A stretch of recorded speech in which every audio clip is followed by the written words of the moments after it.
Okay, this video will just be a basic overview of IXL. I'm just going to go and talk about math in IXL, as that's what I use it for. Language arts is more related to grammar, so I wouldn't say it's necessarily the best use of IXL, but I found that the math section is very helpful. At our school, the general education teachers use this a great deal. So students are familiar with it, they know their logins, and it's easy to track progress. So first I'm just going to log in myself.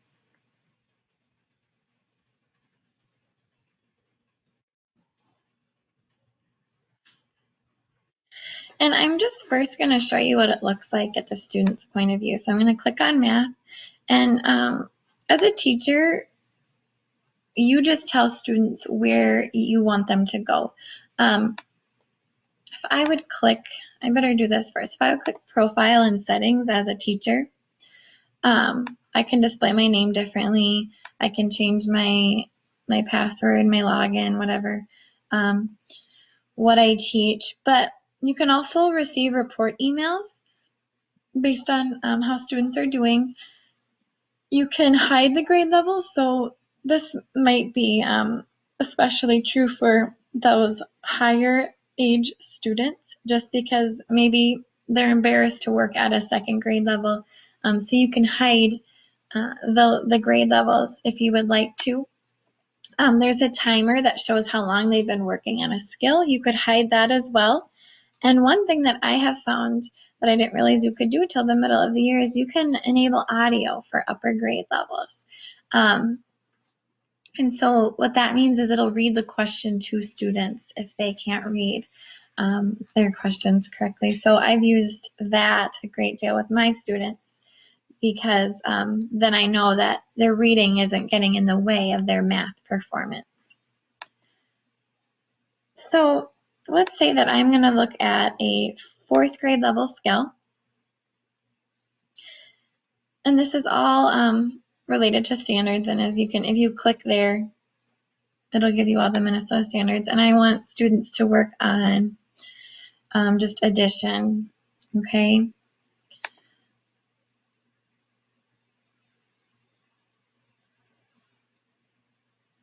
Now you can click this button for it to read it to them.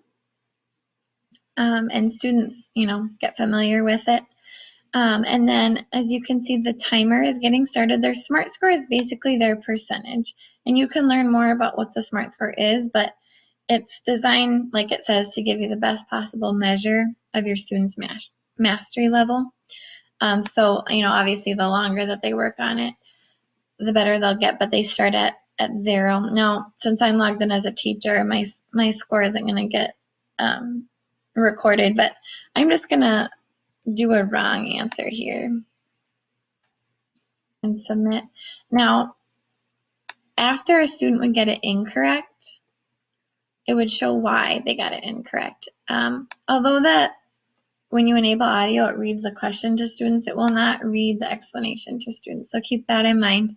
A lot of times students overlook how to solve the problem. And so I really encourage you to make sure that students are really taking advantage of us finding out why they got it incorrect. Okay, so it'll say how many questions are answered.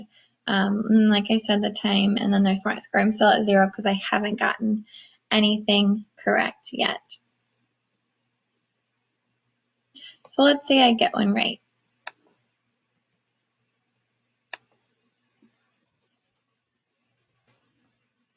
And it'll say I got it right, and as you can see, my SMART score went up.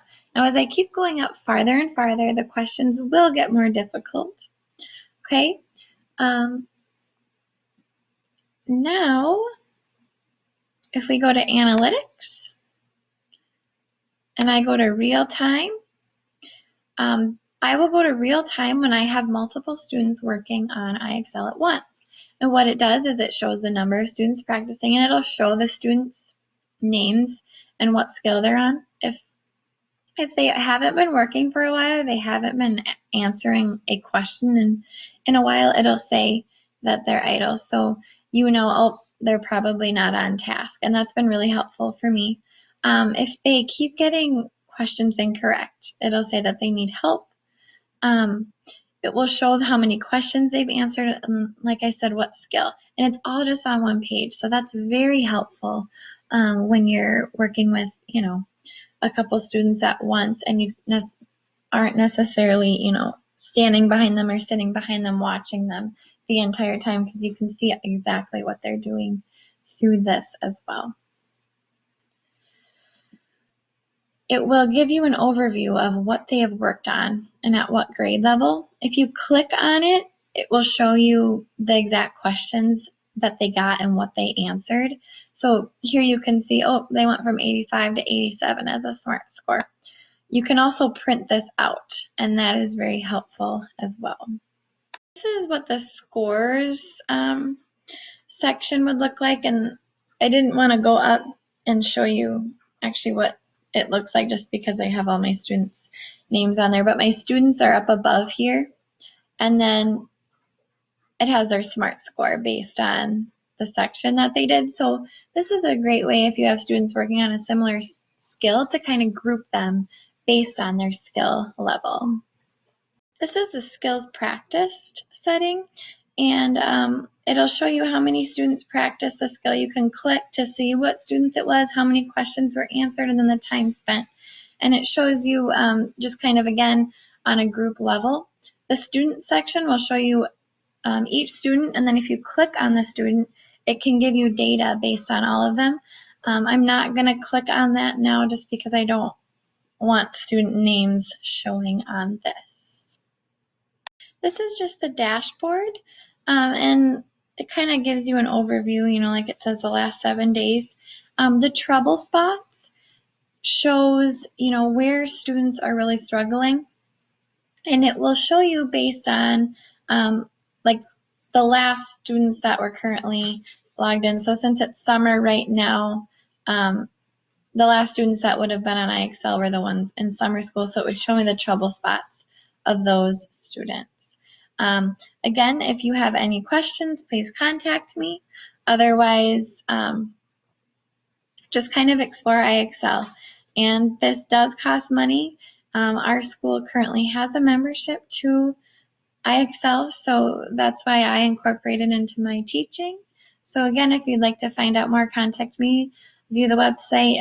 The contact people from IXL are also very prompt in responding, and that is kind of how I found out about enabling the audio, and I found out within a couple hours after I emailed them. So thanks.